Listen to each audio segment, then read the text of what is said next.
2025년 첫 주일입니다. 정치적인 혼란과 또 어려운 경제 상황에 더해서 안타까운 여객기 사고로 인해 우리 모두의 마음이 아주 무거운 채로 새해가 시작되었습니다. 이럴 때일수록 세상 모든 일들을 주관하시는 하나님을 의지하고 이전보다 더욱 간절히 기도해야 하겠습니다. 오늘 우리는 구약의 소선지서 중 하나인 요나서를 통해서 하나님의 크신 긍휼을 묵상하고자 합니다. 요나서 하면 사람이 큰 물고기 뱃속에 들어갔다가 살아나온 신기한 이야기로만 기억할 수 있는데요. 우리는 요나서를 통해 하나님의 긍휼하심이 얼마나 큰지를 볼 수 있습니다. 특히 예수님은 요나의 이 이야기를 언급하시면서 회개의 중요성을 강조하셨고요. 또 장차 당하실 죽음에 대한 의미를 미리 보여주신 일이 있습니다. 그러니 이 요나서는 우리 그리스도인들에게는 짧지만 아주 특별한 의미가 있는 그런 선지서입니다. 오늘 설교를 통해서 죄인을 구원하시는 하나님의 크신 긍휼을 깨닫고 특별히 예수 그리스도를 통해 성취된 구원의 은혜를 풍성히 누리게 되시기를 바랍니다. 아미떼의 아들 요나, 딱 이렇게만 소개가 됩니다. 이 요나는 여로보암 2세가 통치하던 북이스라엘에서 활동했던 선지자입니다. 요나서 자체를 보면은 요나라는 인물이 어떤 사람인가 이런 설명이 별로 없어요. 그리고 당시의 시대적 배경도 없습니다. 배경을 알 필요가 없어서 요나가 어떤 사람인지 알 필요가 없어서 그런 것은 아닙니다. 아미떼의 아들 요나라는 이 소개에 필요한 것이 다 들어 있습니다. 아미떼의 아들 요나 하면 우리는 구약성경 열왕기하에서 바로 그 사람을 기억할 수 있거든요.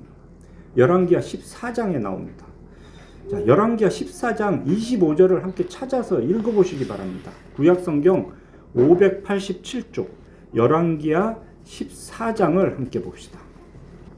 열왕기하 14장 25절을 보시면 하나님께서는 아미떼의 아들 선지자 요나를 통하여 이렇게 아미떼의 아들 요나라는 사람을 딱 명시를 해놨어요.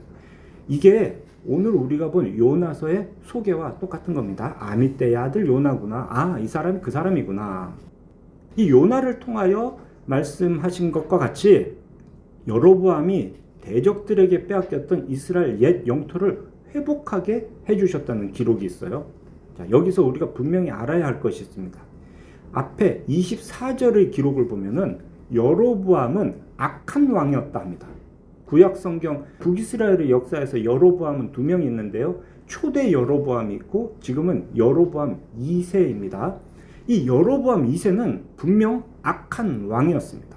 그리고 그 악한 왕을 따라서 온 이스라엘도 범죄를 했습니다. 자, 이게 분명한 사실이에요. 그런데도 여로보암 2세가 통치하는 동안 대적을 물리치게 해주셨고 적들에게 빼앗겼던 영토를 회복하게 해주신 것은 오직 그 이스라엘을 불쌍히 여기신 하나님의 은혜였다라고 기록을 하고 있습니다. 26절과 27절에서 이렇게 말씀하시죠.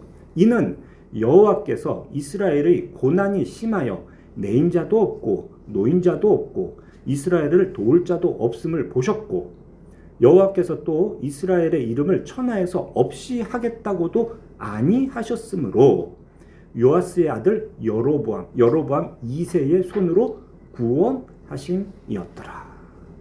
여로보암 2세 그 악한 시절에 이스라엘이 번영을 누린 건 순전히 그들을 불쌍히 여기신 하나님의 은혜였다. 결코 이 여로보암 왕과 이스라엘이 바르게 잘 살아서 그런 복을 누린 게 아니었다는 겁니다.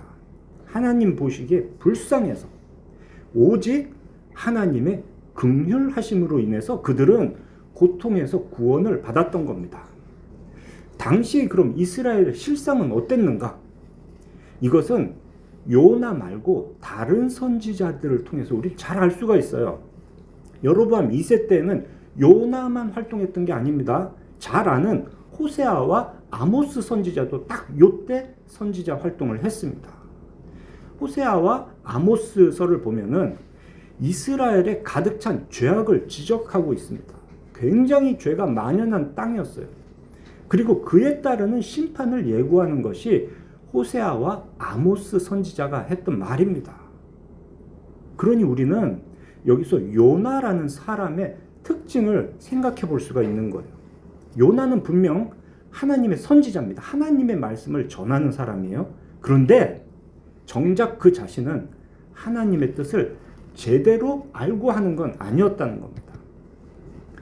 요나는 이렇게 생각했어요. 하나님의 선택을 받은 이스라엘은 복받는 것이 당연하다라고요. 이런 이스라엘을 괴롭히는 이방 민족은 당연히 하나님의 심판을 받아야 한다. 이렇게 여겼습니다. 이게 뭐냐? 요나는 그저 편협한 민족주의자일 뿐이라는 겁니다. 그냥 그 이스라엘 선민 의식으로 꽉 찬 사람이었어요. 그런데 이것은 하나님의 뜻이 아닙니다. 하나님의 뜻과 전혀 다른 가치관이에요. 하나님은 이스라엘 자신들이 우리의 조상이다 말하는 아브라함과 처음 언약을 맺으셨을 때부터 일관되게 만민의 구원을 약속하셨습니다. 하나님의 선지자가 이런 하나님의 뜻을 모르니까 요나는 계속 엇나갑니다.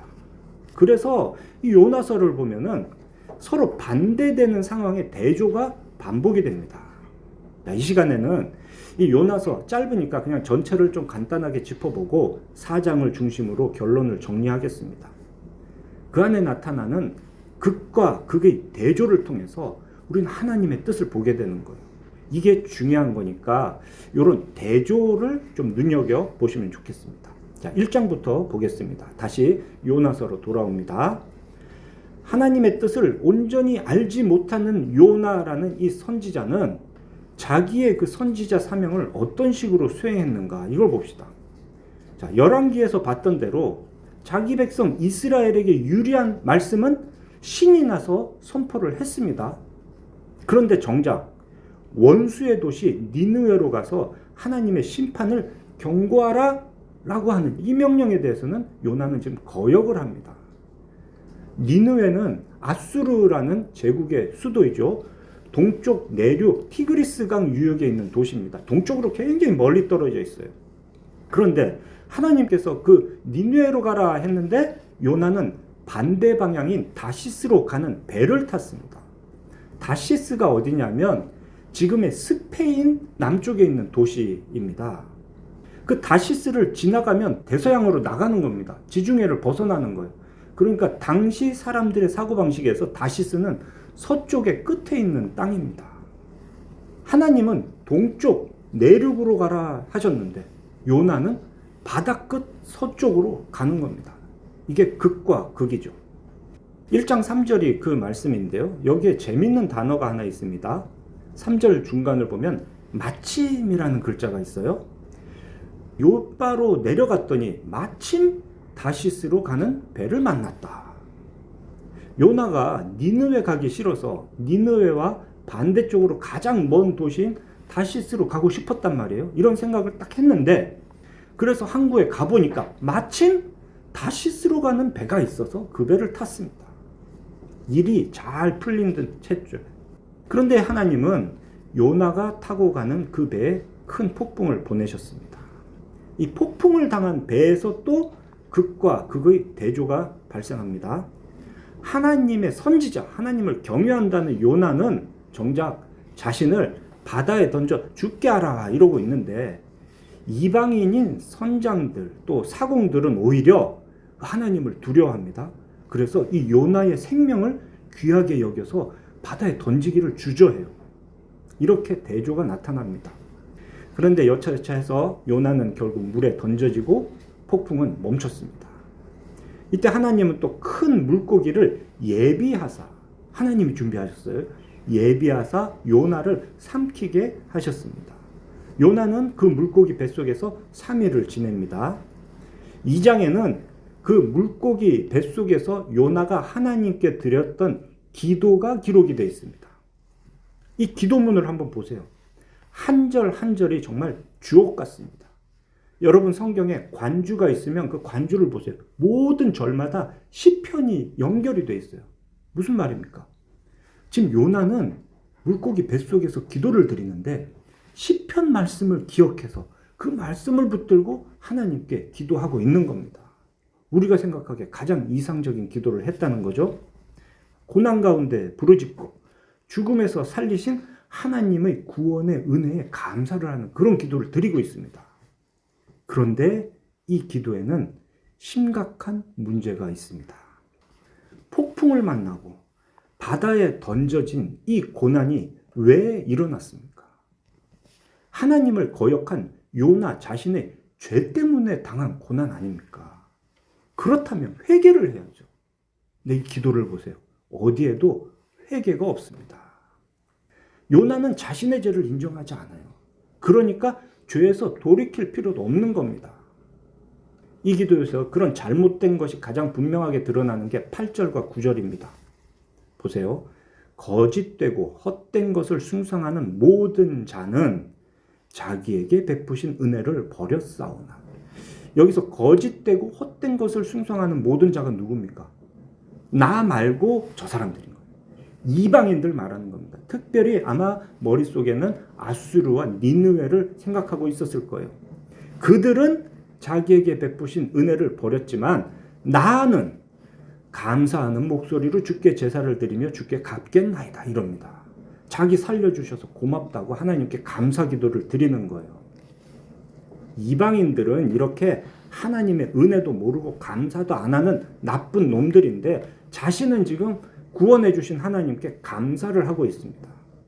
아주 철저한 선민 우월 사상이 드러나는 구절입니다. 죄로 인해 당하는 고난 중에 은혜를 입었다면 그때는 회개를 해야 되는 거예요. 왜? 죄로 인해 고난을 당하던 중에 은혜를 입었으니까. 그런데 회개하지 않고 감사만 하는 거 결코 옳은 것이 아닙니다. 이것은 하나님의 그 은혜마저도 자기 중심적으로 자기 이익을 위해서 생각하는 그런 아주 심각한 문제인 겁니다. 그러면 정말 요나가 기도하는 것처럼 이방인은 거짓되고 헛된 것을 숭상하는 모든 사람들은 하나님의 은혜를 전혀 알지 못하는 걸까요? 정말 그런 이방인들은 하나님께 감사하지 않을까요? 그것이 아니다라는 것이 다음 이어지는 3장입니다.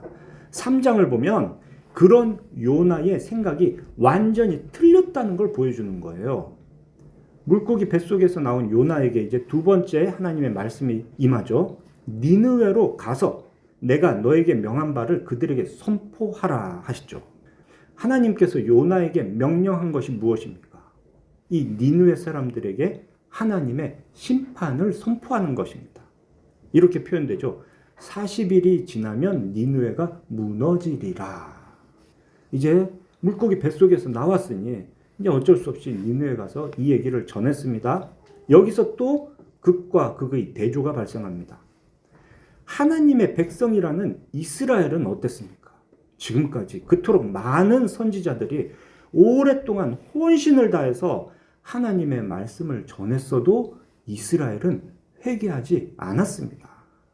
그런데 악한 자들의 도시라는 니느웨는 요나가 성의 없이 사흘 걸어야 될 거리를 하루 만에 대충 그냥 전하고 왔는데도 그들이 그 말씀을 듣고 전심으로 회개를 했습니다. 자신들 사람들은 물론이고 짐승까지도 다 금식하고 베옷을 입고 하나님께 부르짖으며 악에서 떠나자 했던 거예요. 이러한 대조는 신약 성경의 복음서에서도 아주 중요하게 나타납니다.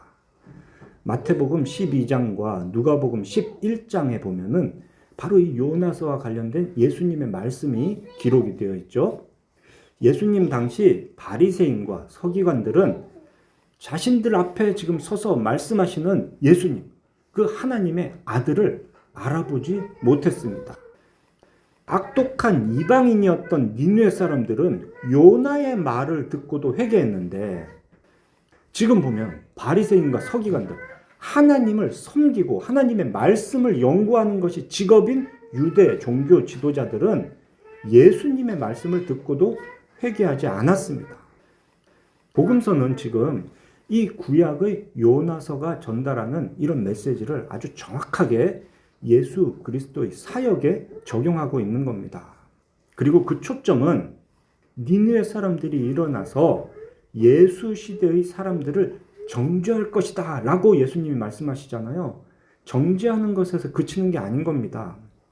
니느웨 사람들의 즉각적인 응답, 회개했던 그들의 모습과 지금 예수님이 오셔서 복음을 전하시는데도 거부하는 이 세대 사람들을 극과 극으로 대조하는 겁니다. 이렇게 신약에까지 요나서의 이야기는 대조되는 그런 내용을 보여주는 겁니다.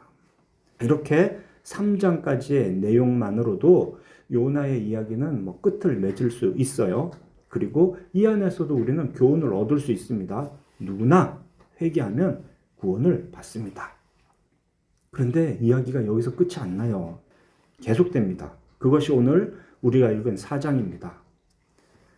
폭풍을 겪었으니 그렇게 자기 중심적이었고 편협했던 요나가 좀 달라졌을까요? 물고기 뱃속에 3일간 들어있다가 살아났으니 이제 정신을 좀 차렸을까요? 자기가 그렇게 악한 자들이라고 했던 니느웨 사람들도 그냥 자기의 말을 듣고 회개를 했으니까 이제는 그 하나님의 긍휼하심을 깨달았을까요? 4장에 기록된 요나의 태도는 조금도 바뀌지 않았다는 겁니다. 여전히 요나는 자기 중심적으로 생각을 합니다. 편협한 선민의식의 한계를 벗어나지 못했습니다. 하나님께서 원수의 도시인 니느웨를 이렇게 용서해 주시고 구원해 주신 것에 대해서 매우 싫어하고 성을 내었다 합니다. 매우 싫어했다라는 표현은 극도로 불쾌하게 여겼다는 거예요. 아주 불쾌했습니다. 하나님 앞에서 그 불쾌함을 표현하는 거예요. 뭐가 그렇게 불쾌해서 하나님께 성을 내기까지 자신의 불쾌함을 표현했을까? 아마도 이 원수들이 멸망당하지 않아서 불쾌했을 겁니다. 또 그들에게 멸망을 선포했던 자기의 말이 이루어지지 않았으니까 또 불쾌했을 겁니다. 요나는 어제의 자신이 똑같은 하나님의 크신 긍휼하심으로 구원받았다는 사실은 전혀 기억하지 못합니다. 이런 모습은 마태복음 18장에 기록된 용서할 줄 모르는 종의 비유를 우리로 생각하게 합니다. 그런 요나에게 이제 하나님께서 첫 번째 질문을 하십니다. 4절. 네가 성내는 것이 옳으냐? 이 질문에 요나가 무엇이라 대답했는지는 기록은 없습니다.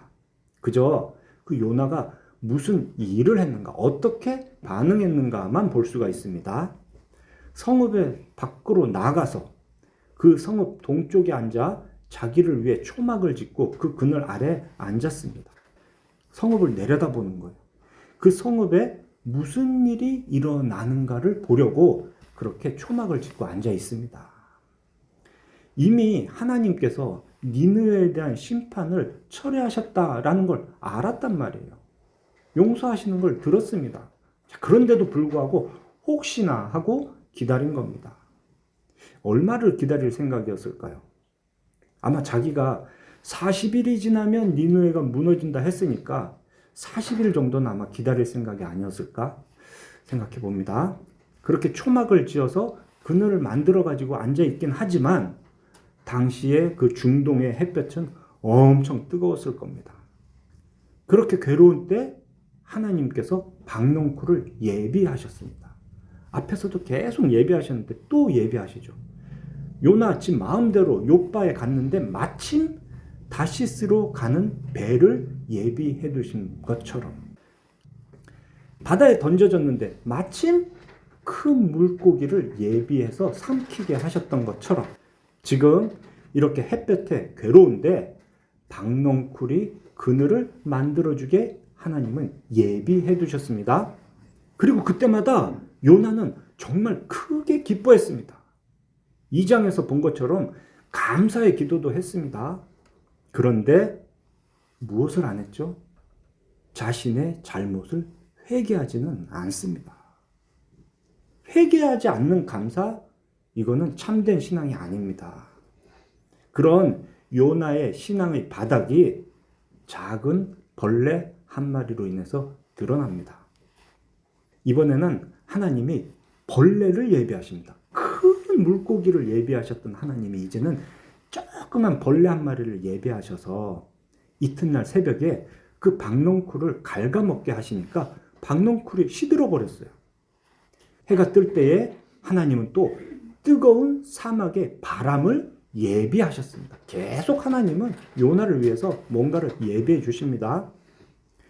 뜨거운 바람에 햇볕이 쏘이고, 그러니까 이 머리가 어질어질해서 요나는 혼미해져서 스스로 죽기를 구하였습니다.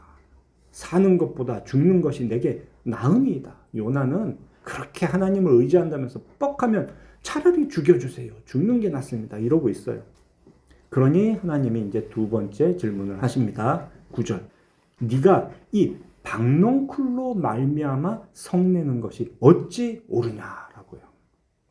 다른 선지서들을 보면은 선지자를 통해서 전달되는 하나님의 말씀, 이 메시지가 중요합니다. 그에 비해서 우리가 지금 보고 있는 요나서는 하나님의 그런 직접적인 말씀의 선포보다는 그 말씀에 대한 인물들의 반응이 중요해요. 예를 들면 앞에서 보았던 선원들의 반응, 또 니느웨라는 도시 백성들, 짐승들의 반응, 그리고 무엇보다도 요나의 반응을 통해서 이 요나서가 우리에게 하나님의 뜻을 깨닫게 하십니다. 그러니까 전체적인 이야기를 통해서 우리는 하나님의 뜻이 무엇인가를 생각해 봐야 되는 거예요. 이 하나님의 두 번째 질문에 요나가 이번에는 이렇게 답을 합니다. 내가 성내어 죽기까지 할지라도 옳으니이다. 화를 냅니다. 앞에서도 불쾌해서 성을 냈는데 이제 또 화를 더합니다. 이러한 분노는 그저 죄에 죄를 더하는 것뿐입니다. 그런데 하나님은 어떠신가? 긍휼이 풍성하신 하나님은 오래 참으십니다. 그리고 이제 요나에게 마지막 질문을 하십니다. 10절과 11절. 여호와께서 이르시되 네가 수고도 아니하였고 재배도 아니하였고 하룻밤에 났다가 하룻밤에 말라버린 이 박넝쿨을 아꼈거든. 너는 이 박넝쿨을 아꼈는데 하물며 이 큰 성읍 니느웨에는 좌우를 분별하지 못하는 자가 12만 명이요 가축도 많이 있나니 내가 어찌 이 큰 성읍 니느웨를 아끼지 않겠느냐라고 질문하십니다. 여기서 이야기는 끝이 나요. 하나님은 모든 민족, 모든 생물, 그러니까 하나님께서 창조하신 모든 피조물을 아끼십니다. 그래서 그들이 고통당할 때 하나님은 불쌍히 여기십니다. 그렇다면 요나는 어떻게 했어야 될까요? 이 질문 앞에 오늘 우리는 어떻게 해야 합니까? 하나님께서 아끼시는 자, 하나님께서 불쌍히 여기시는 사람에게 우리도 긍휼의 마음을 가져야 하지 않겠습니까? 이 요나서의 이 장면이 바로 하나님의 긍휼하심과 인간의 부패성이 극과 극으로 대조를 이루는 장면입니다. 전적으로 타락한 인간은 하나님을 안다라고 말을 하고 하나님을 따릅니다라고 고백해도 결코 그 믿음이 온전할 수 없습니다. 요나를 보세요. 요나가 하나님을 전혀 모르는 자가 아니었단 말이에요. 이렇게 선포했습니다. 1장 9절. 나는 바다와 육지를 지으신 하늘의 하나님 여호와를 경외하는 자로다. 하나님께서 천지 만물의 창조주이심을 요나는 분명히 고백을 했어요. 이거 신앙 고백입니다. 그런데 하나님은 이렇게 말씀하셨어요. 나는 내가 그렇게 창조한 모든 것을 사랑한단다. 라고요. 요나는 그건 모르는 거예요. 요나는 공의로우신 하나님께서 악한 자를 심판하신다라는 사실 분명히 알고 있습니다. 그래서 그 악독이 하나님 앞에 상달된 니느웨에 가서 심판을 선포했습니다. 그런데 하나님은 이렇게 말씀하십니다. 나는 그 악한 자들에게도 긍휼을 베푼단다. 요나가 그걸 모르는 거예요. 물고기 뱃속에 있던 요나는 구원이 하나님께 속했습니다 라고 고백했어요. 그런데 하나님은 이렇게 말씀하십니다. 내가 아껴서, 내가 불쌍히 여겨서 구원할 사람은 너만이 아니고 이스라엘만이 아니고 만민 중에 있단다 라고요. 하나님은 선지자인 요나 또 이스라엘 민족만을 구원하시는 분이 아니십니다. 하나님께서 구원하시기로 택하신 자는 만민 중에 있습니다. 근데 요나는 모르는 거예요. 여전히 하나님에 대해서 띄엄띄엄 알고 있습니다. 특히 인정하지 않는 게 무엇이냐? 자기의 타락한 본성, 자기의 죄는 전혀 보질 않습니다. 그러니 회개도 하지 않습니다. 이처럼 회개하지 않는 신앙은 무서운 신념이 됩니다. 자신의 신념을 철저히 지키는 소위 말하는 신앙인은 결국 요나처럼 죄에 죄를 더할 뿐입니다. 분을 낸다고 하나님이 지적해도 분으로 더 갚는 사람이 되는 겁니다. 우리 신앙 역사 속에서 이런 경우가 종종 있었습니다. 중세 교회의 십자군이 그랬어요.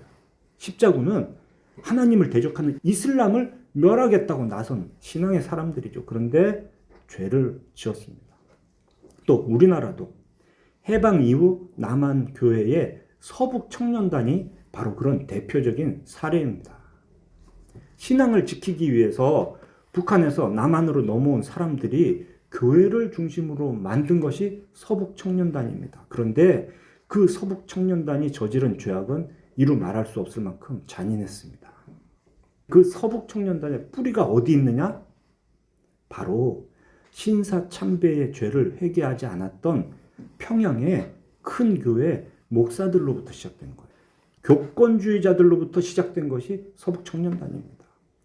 자신들의 기득권과 재산을 몰수한 공산당에 대한 분노에서 나온 그 반공의 신념은 하나님의 긍휼을 뒤로 밀어버리고 한국 교회에 씻을 수 없는 죄의 역사를 만들어버렸습니다. 이게 모순인 거예요. 기독교를 탄압하는 악한 공산주의와 분명히 싸웠는데 그 결과는 신앙인이라는 사람들이 오히려 더 하나님 앞에 큰 죄를 지은 것으로 끝나는 겁니다. 만민 중에 하나님께서 아끼시는 자가 있다는 이 중요한 진리는 덮어두고 예수 믿는 우리는 복받는 것이 당연해. 그런데 예수 믿지 않는 저 악한 자들은 하나님의 심판받는 게 당연해. 이런 신념을 신앙으로 그들은 탈바꿈 시켜버렸습니다. 다른 교단은 말할 것도 없고요. 오늘날 고신교단에도 이것이 가장 큰 문제가 됩니다. 신대원의 교수들은 계속해서 이 죄, 이 문제를 지적해 왔습니다. 우리에게 가르쳤어요. 이 잘못을 회개해야 된다고. 그런데 오늘날 고신교회 안에도 대형교회를 중심으로 하는 목회자들은 오히려 이 신념을 따르는 경향이 점점 더 강해지고 있습니다. 사랑하는 필그림교회 성도 여러분, 우리는 누구나 하나님의 크신 긍휼로 인해서 구원의 은혜를 누리고 있습니다. 우리가 복음을 들은 것도, 듣고 믿은 것도 모두 우리가 잘나서가 아니고요. 우리가 판단을 잘해서가 아닙니다. 죄에 빠져 고통당하는 우리를 불쌍히 여기신 그 삼위 하나님의 은혜로 이루어진 것이 우리의 구원입니다. 말씀에 따라 개혁되는 것도 하나님께서 인도해 주실 때 가능한 것이지 우리가 옳은 길 잘 선택하고 우리가 잘해보려고 노력한다 해서 되는 것이 아닙니다. 개혁은 철저하게 수동태입니다. 개혁되는 것입니다. 다른 사람을 대할 때 우리의 태도는 그럼 어떠해야 하겠습니까? 나와 생각이 다르다 하더라도 더 중요한 것은 하나님의 뜻입니다. 악한 성 니느웨도 하나님을 아끼시는 자들이 있었습니다. 이스라엘도 하지 않았던 회개를 그 악한 성 니느웨의 사람들과 짐승들까지는 진심으로 회개했습니다. 그러니 우리 주변에는 어떻겠습니까? 우리는 교회 안에 있고 저들은 교회 밖에 있다고 저들은 무조건 망해야 할까요? 북한은 어떻겠습니까? 전적으로 타락한 존재라는 사실에는 조금도 다를 바가 없는 우리가 바로 하나님의 그 긍휼, 아끼시고 불쌍히 여기심으로 구원을 받았단 말입니다. 그러니 어디에나 우리와 같이 하나님께서 아끼시는 사람들이 있습니다.